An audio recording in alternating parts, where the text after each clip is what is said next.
Hey, brother. Hey man, how are you? Can you hear me okay? I can hear you perfect. Can you hear me all right? Yeah, I can hear you great.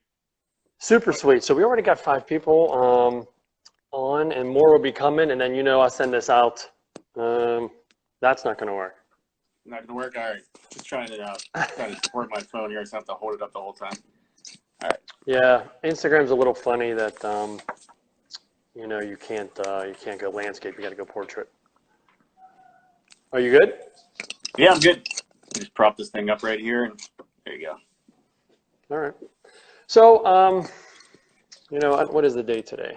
It's a Friday, April 24th at 11:30 a.m. Where the heck are we? In the title world? In the title world. Yeah, man, we're still plugging away, dude. Everything seems to be going as well as it can be, all things considered. We're still able to get a lot of our deals closed. We're still able to get everything recorded for the most part that we need to.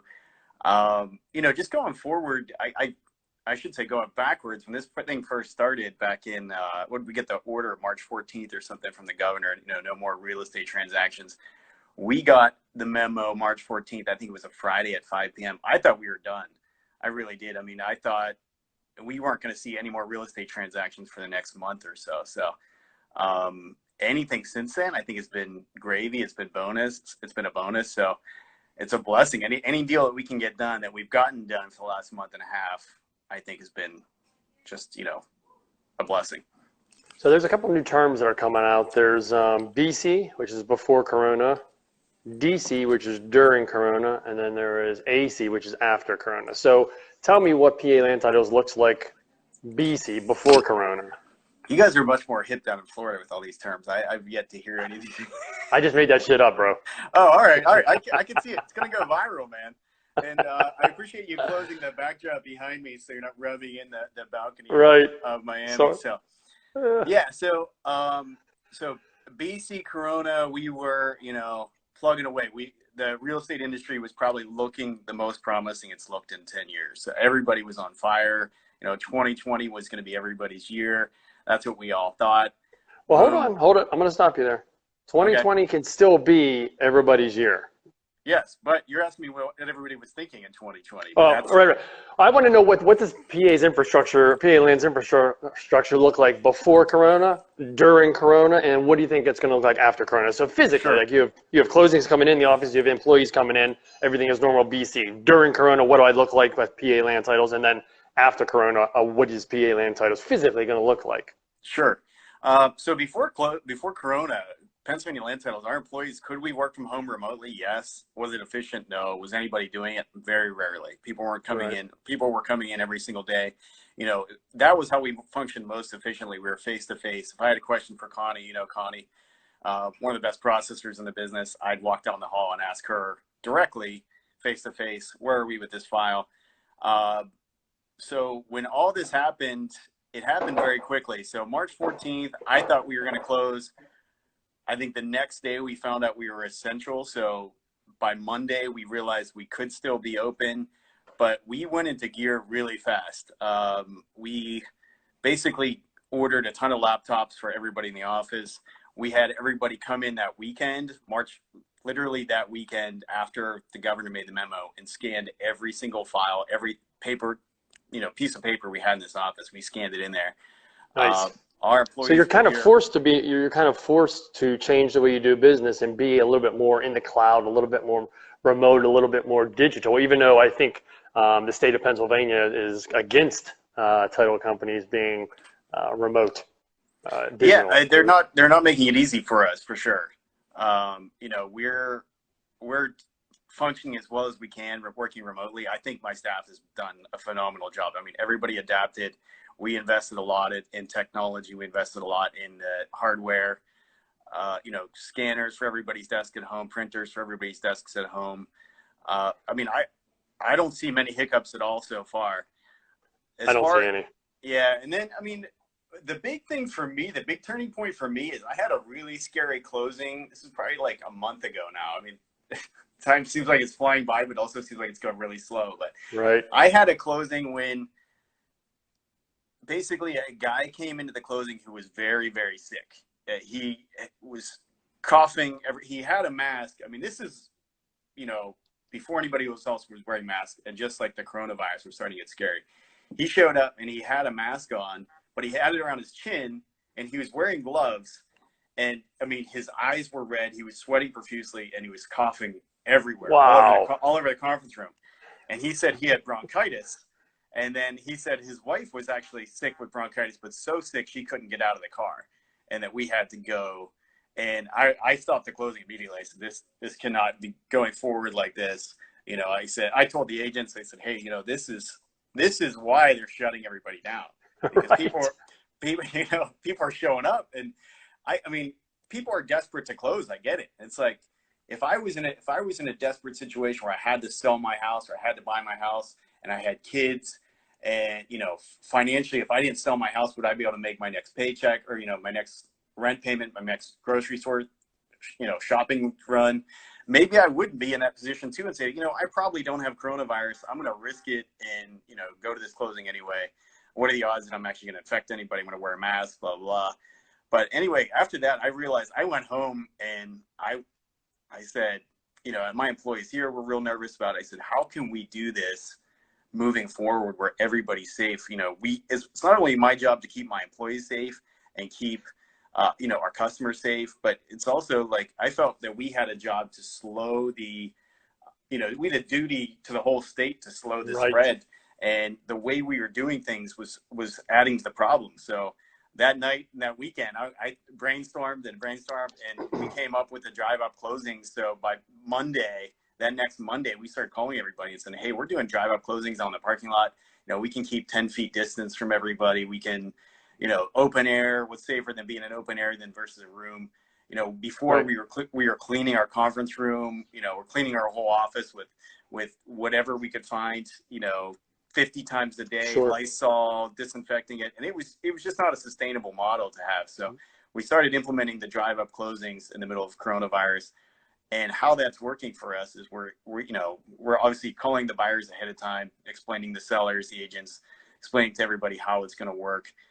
We're getting the documents to the buyers ahead of time, encrypted email, just saying, hey, you know, look at these documents ahead of time so you have plenty of time to ask any questions before the closing. You're welcome to ask questions, you know, during the closing, but it's easier for us to explain it ahead of time. But I got to be honest, everybody loves it. Every single person that we have doing the drive-up closings, they're like, can we keep it this way? This is the best closing we've ever had. This is the easiest way we've ever done it.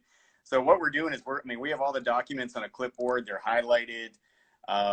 You know, we're sanitizing the clipboards after every closing. We're washing them all down, and we're handing the documents to people in the car, and we're waiting around outside while they sign it. And people love it. It's been great. I got to I say. think I think that's a great point you brought up. I mean, you know me, I've been doing listing side remote closings for a year or two. I just don't see any real value for everybody to be confined into this one room, and a seller has to sit there for a half hour to an hour and sign 2 documents. So I've been doing remote closing for a while. So there is a lot of positives going to come out of this. I mean, we're not going to get into people dying and sick, the negative. We understand that, but there's going to be a lot of positive. And like you said, there's different models you're using now, and that's going to lead us into the AC after Corona. How do you think it's going to look closing wise for your company? Are you going to have a mixture of, I'm obviously not going to get in your car and drive up. Do you think there'll be a little bit more remote as well, or you think we're just going to go right back in the room? I think it's going to be a while before we have everybody back in the room, if ever. I think I'm okay it with makes that. more sense to what you're doing is great. There's no reason for sellers to come to closings anymore. I mean, unless they want to be there. I get, you know, the whole ceremony, or, you know, it's a big event, but, you know, I 2020, think they'll we get don't. over that. Yeah, People I think get they over all get not. it. I mean, humans have the ability to adapt. I mean, that's why we're here. I mean, whether you believe we started out as cavemen or not, we have adapted to all kind of things. So, you know, we've been doing closings in Pennsylvania, and there's other states that do them differently than us. Like California, I think, is done completely remote, right? Or do you know how it works out there? They have a They're not. lawyer. I don't think that they're doing them remote, but they are doing them an escrow, and certainly with the seller and buyer in different rooms and signing at different That's what I times. mean. Yeah. Yeah, I mean, like I used to watch $1 Million Listing, and way before Corona, I don't think they all sit in the same room at all. I think it's completely No. remote, different times of the day and stuff. So we are going to adapt, and I think we've been doing this for so long. Everybody gets in their room, a closing gift, and all that stuff. But I think everybody's just so used to that they're kind of maybe afraid of that change. But this is going to kind of force that change, and people are going to realize, man, the closing was a lot quicker, a lot smoother, and a lot more efficient. Yeah, when you have less distractions, everybody can focus on the documents. It makes total sense to do that way. And Pennsylvania was trying to implement this remote online notary closings, and I think it was a good idea, to be honest. Pennsylvania is so far behind the times, Yeah. especially Western Pennsylvania. And electronic signing was legally binding by Congress back in 2000. So.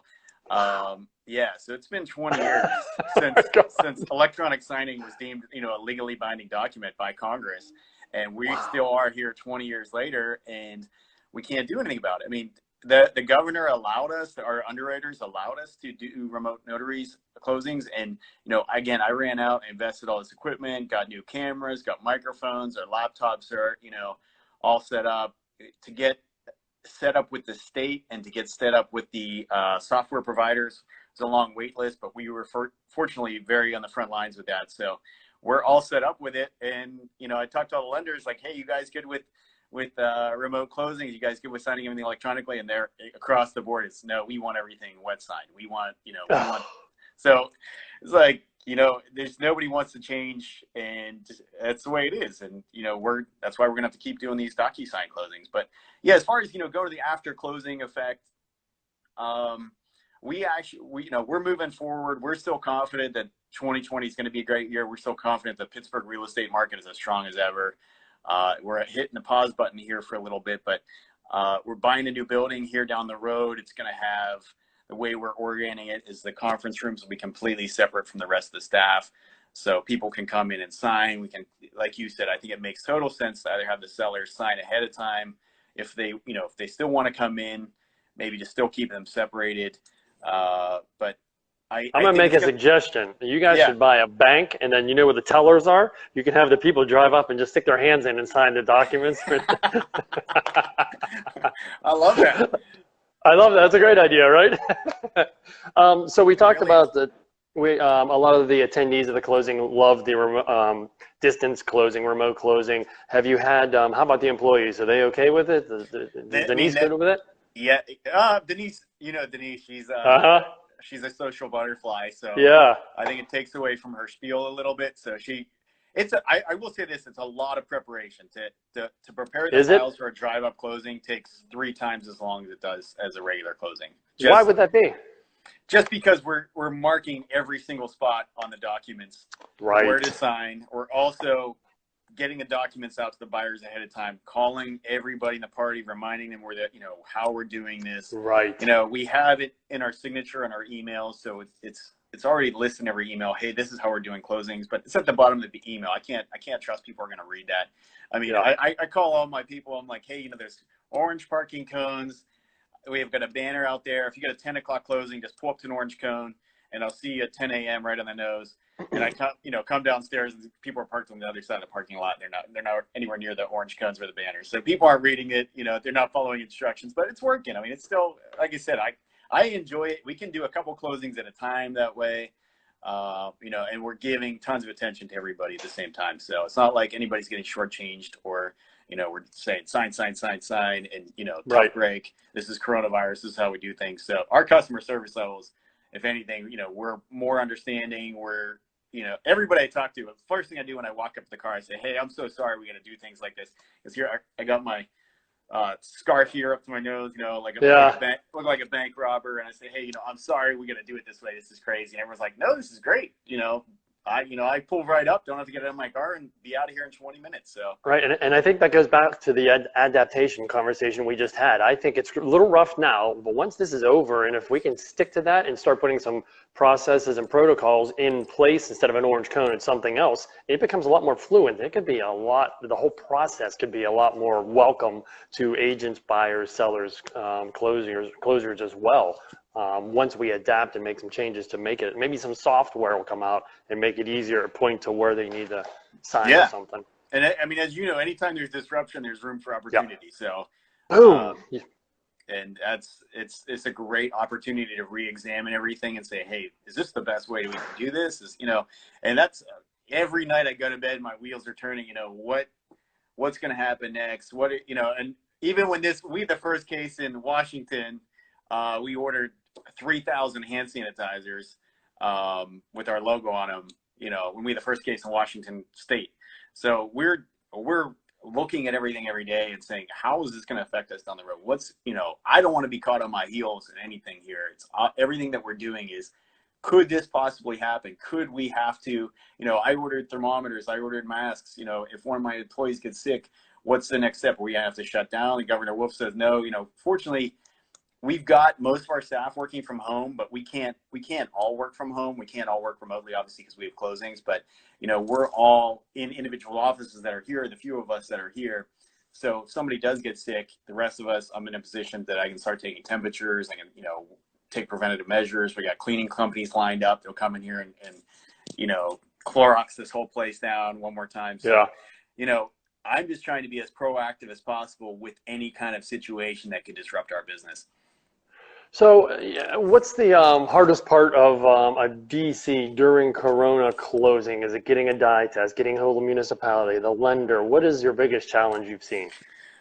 You know, I asked everybody when we first did this, you know, I did a couple of Zoom videos and, you know, I said, hey, you've got to set expectations high, or, you know, set expectations with your buyer immediately, with your sellers. When you sign an agreement, you know, say, let's try 45-day closings. You know, it might be 60 days. And unfortunately, I'm still seeing a lot of 25-day closings coming in. And, you know, we're able to meet most of those, but when we can't, I feel like everybody's disappointed. And I would say this to all the agents out there, you know, you want to set expectations for your buyers. I think you're doing a disservice if you don't. I don't want to be in a position where it's the final, you know, game of the NBA championship and I'm getting passed in the ball with 3 seconds left and say, can you make this basket with 3 seconds left? It's like, yeah, I'm going to make it a lot of times, but don't put me in that position every time. And that's the way we feel sometimes when you give us like a 25-day closing in the middle of coronavirus, because, you know, we're short-staffed here. We've got a skeleton crew in the office, and I can tell you that everybody in here is working their tail off from the minute we come in here to the minute we leave. And we're also dealing with everybody in our supply chain, everybody in our resource chain is in the same boat. So whether you're a tax collector, you're a recorder of deeds, you're any county office, any municipal government, they're all working with the same skeleton crew. So we have to rely on them, and they're short staffed, so everything's just turning slower than usual. I mean, there's no doubt about it. And there's no way to get, you know, if I need a tax cert, there's only one place I can get that tax cert, that one tax collector, and they have a monopoly on it. So if they're taking a long time, I can't complain to the mayor. I can't, you know, say, hey, you should be fired. I can't, you know, there's nothing I can do. I have to get that tax cert from that one source. So it's frustrating. As far as dye tests go and, you know, occupancy certs, for the most part, our underwriters, we underwrite through Fidelity and First American, and they're, you know, two of the biggest underwriters in the nation, and they've made more concessions than I've ever seen them make to get files closed. I mean, they've really been really flexible for us.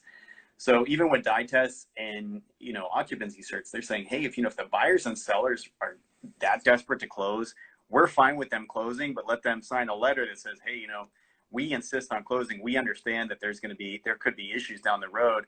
We're not going to hold title responsible because, you know, the title company doesn't ensure habitability. We just ensure that the property is getting free and clear. So we are having a lot of buyers that still want to move forward and close, but at the same time, our underwriters are saying, hey, do not hold money in escrow for this because we don't want to be stuck holding the ball down the road if there's a problem. So again, I mean, it's something that buyers have to consider. You know, do they really want to close so badly where they could be in a position where, hey, they find out when they do get a dye test that, you know, their sewer line is broken or, you know, whatever. Are they gonna be able to go after the sellers to get that money back? And, you know, it's a risk that they're gonna have to take. But it seems like a lot of people just want to close no matter what. And, you know, we're trying to accommodate as many people as we can. Right. So throughout the new normal, what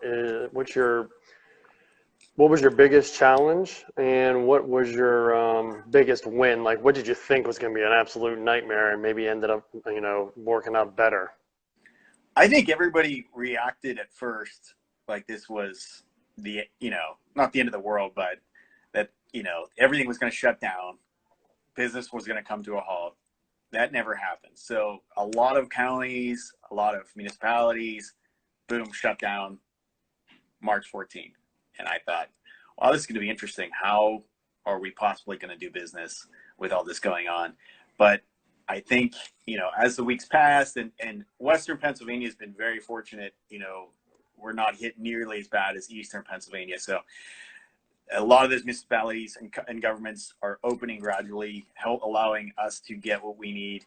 And we've been creative too. I mean, just, if we're not able to get taxes, our underwriters are allowing us to, if somebody has a loan on the property, to, provide us with their escrow balance sheets from their lender, maybe showing the taxes were paid, allowing sellers to provide us, if they don't have a lender, allowing sellers to provide us with tax receipts. I've even called a couple other title companies and reached out to them and said, hey, you closed this loan a year or two ago.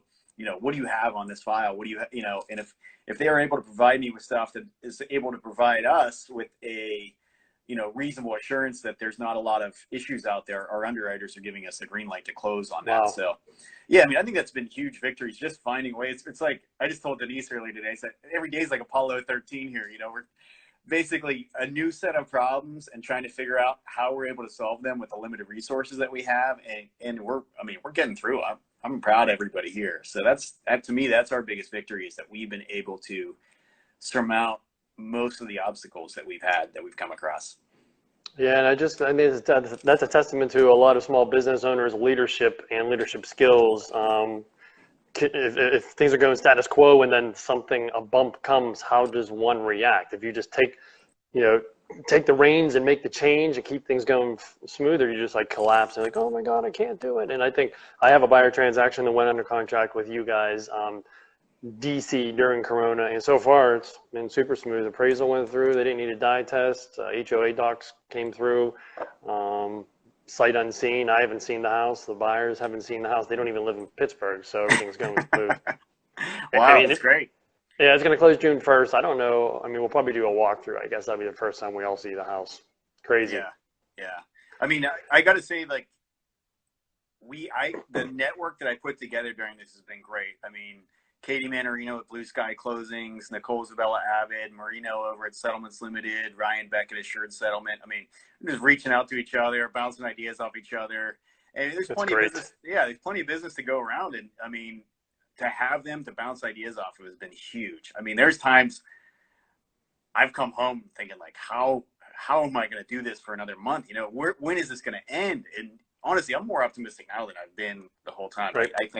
I think we're going to get through this. I mean, if we've gotten through the last month and a half, and I'm not talking about Pennsylvania land titles, I'm talking about, the country as a whole, the world as a whole, we're going to get through this. It's going to, this too shall pass for sure. Right, and that's going to lead me to my final question, final comment, or point I want to ask you is DC or AC after Corona. What do you see? What do you see PA land? What do you see Pittsburgh real estate? Give me a little prediction. Gut feeling. Everybody I'm talking to is chomping at the bit to buy a house, so right. and sell a house. So I think, will we dive into as quickly, back into where it was the beginning of March?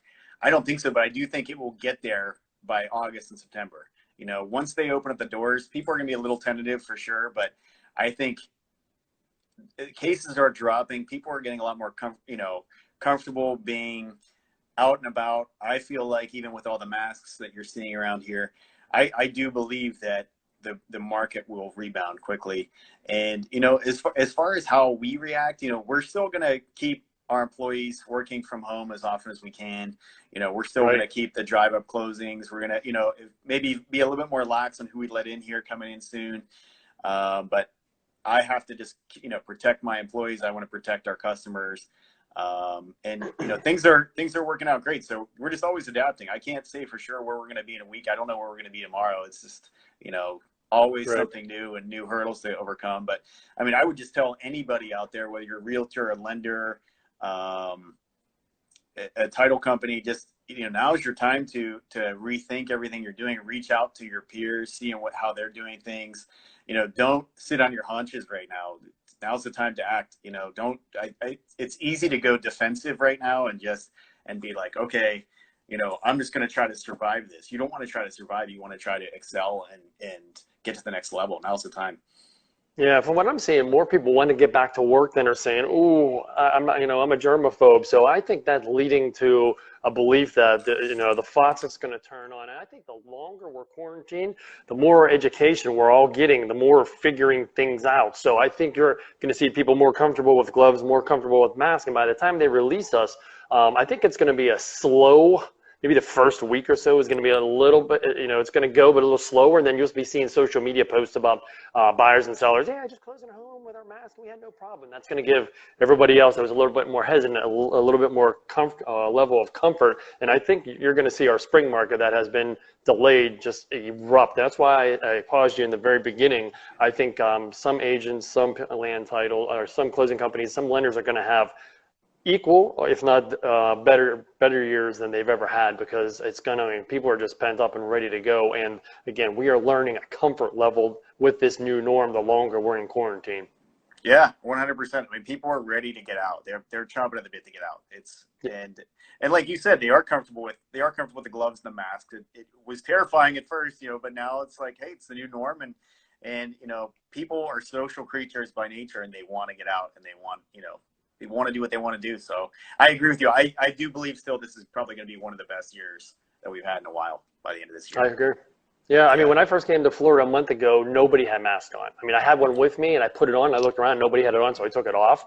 Now, I mean, fast forward 3 weeks to 4 weeks, if you don't have a mask on, like they're not even letting you in grocery stores. People standing by you tell you to back up. So I think it's become the new norm. There'll be a level of comfortability there that is just going to, I think the market's going to explode. It's on a delay, man. I keep telling everybody it's paused. And once that play button hits, it's going to go. Sure. Yeah. How are you liking Florida down there, man? It suits you. I see the pictures. Yeah, I mean, it's not terrible, I'll tell you that. There are worse places to be quarantined, huh? There are most definitely worse places to be quarantined. So, listen, that was fantastic information. Thanks for the insight to PA land titles and closings in the Pittsburgh market. Love you guys. Love what you do. And make sure you stay safe and keep the family safe. Thanks, man. Love you guys, too. Take care, buddy. All right. See you guys.